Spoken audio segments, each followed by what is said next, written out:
What's up, everybody? This is Jude from Section 122 on ArgosEndzone.com, and it's time for Week 11 action as the Argos travel down the QEW and take on the Hamilton Tiger Cats in the Labor Day Classic. As always, click the See More button down below on the YouTube channel, jump to the chapter you want to see, but we'll get things rolling with a look back at how Week 10 wrapped up. The Argos dropped a decision to the Edmonton Eskimos last week, and I honestly believe the better team lost. Toronto just couldn't function the way they normally do. The offense was out of sync.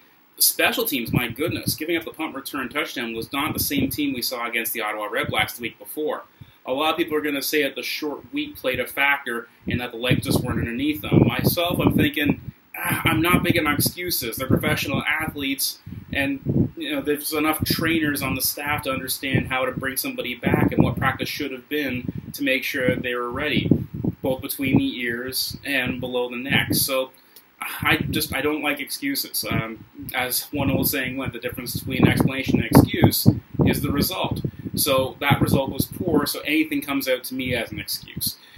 Well, let's see if they can bounce back this week against Hamilton. This one is big. Everybody knows and loves the Labor Day Classic. Argos Ticats, longest rivalry in pro sports. This is going to be fun. You know it's going to be fun. The Ticats stigma at Tim Hortons Field was broken by the Montreal Alouettes last week, so that was their first loss since they made the move into the new stadium.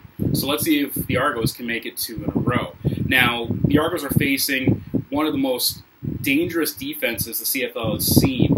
They've got, I believe is it 8 or 9 defensive touchdowns this year, which is on pace to shatter the record set by the BC Lions in '87. It's one thing for a defense to create field position. It's a whole other thing for them to create scoring. You combine that with Brandon Banks on the return game and that offense with Zach Collaros calling signals. You've got a very dangerous team that Kent Austin's put together. It's not an accident these guys have been the East represented the last 2 Grey Cups.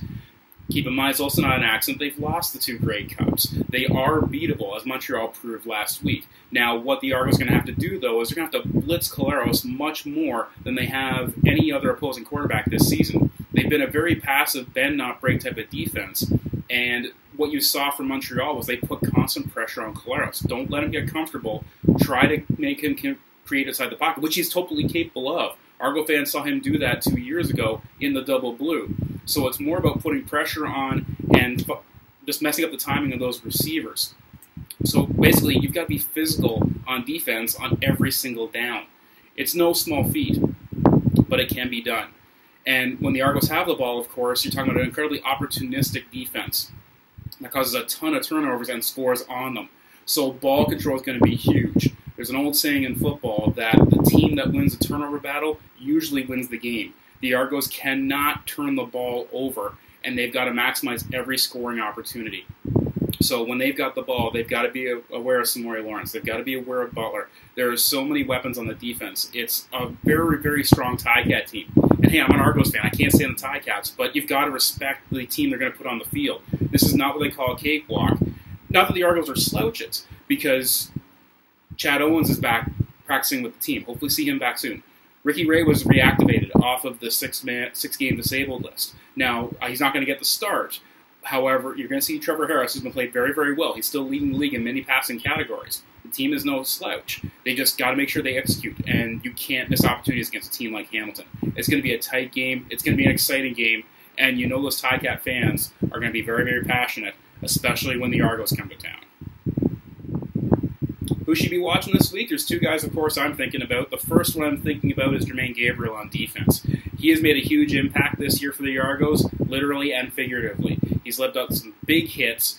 He was injured for a little bit in the season, but he's come back strong and looked better each week. I think that he's going to play a big factor in trying to take that home crowd away from the Ticats. No better way than putting a big hit and putting a stop to a play, which he excels at. If he pick a ball off, that would be really cool too. And on offense, I'm looking for Trevor Harris. Now, this is not his first experience playing against the Ticats in a rivalry game, but it is his first experience starting in the Labor Day Classic. The CFL likes to say that the season doesn't even begin until Labor Day. So now he's saying he's going to see a whole new level of expectation and pressure. I believe he can step up, and all of us Argo fans are hoping for that, obviously. So keep an eye out on number 7, Trevor Harris on offense, number 5, Jermaine Gabriel on defense.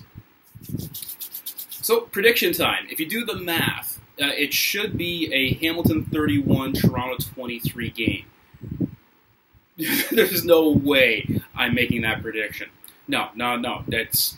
Just no. If I make that prediction, we're reversing the teams. So, yeah, okay. Argos 31, Hamilton 23. There you go. Bring it down, boys. Okay?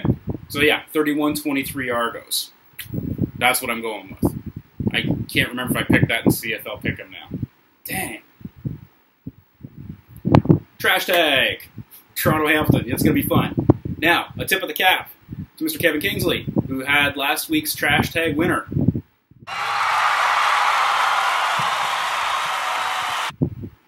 And now for this week, Toronto Hamilton, teams hate each other, fans hate each other more, so we're going to go with Hamilton pickup lines. Use the hashtag Ham pickup lines. We're looking for things like, you love winger? I love winger. Or, I got a 2-for-1 coupon at Supercuts. Or, let's go to Stony Creek, pretend we're from Oakville. So tweet Argos Endzone with your best trash tag using hashtag Ham pickup lines. We'll post the best one next week. Let's have some fun. That'll wrap things up for week 11. Hope you had some fun. Feel free to comment down below. Follow us on our social media. You know how it is. We're on Twitter. We're on Facebook. We're on YouTube. Right? So give us a follow. Give us a like. Leave a comment or 12. We'll have some fun, right? So if you've got last year's Argos cheerleader calendar, it just finished up in August. So you've got to get the new one. Go to the Argos website and purchase your calendar. Or make sure you're there in person for September 11th for the return match from the Labor Day Classic, and pick your up calendar in person there and get it autographed by your favorite cheerleader. Get them autographed by all the cheerleaders. The cheerleaders are awesome, contrary to what some petitions might say. So, Labor Day Classic happens Monday. Make sure you're in front of your TV, or if you made the trip. Apparently the tickets are sold out there at Tim Hortons Field. So just a slightly more evil field than what's happening at Rogers Centre, according to a poster from earlier. So if you happen to be in the area, go check it out. It should be a great tailgate. Otherwise, get in front of your TV for TSN, turn it up, crank it loud, open up your favorite beverage, and we'll have some fun. This is where the season gets really interesting, folks. This is the first time, I believe, in CFL history that both Labor Day Classics, in terms of the Calgary-Edmonton game and the Toronto-Hamilton game, will decide first in the respective divisions. So you got a lot on the line. You got a great day of football ahead of you. Have some fun. Feel free to tweet us.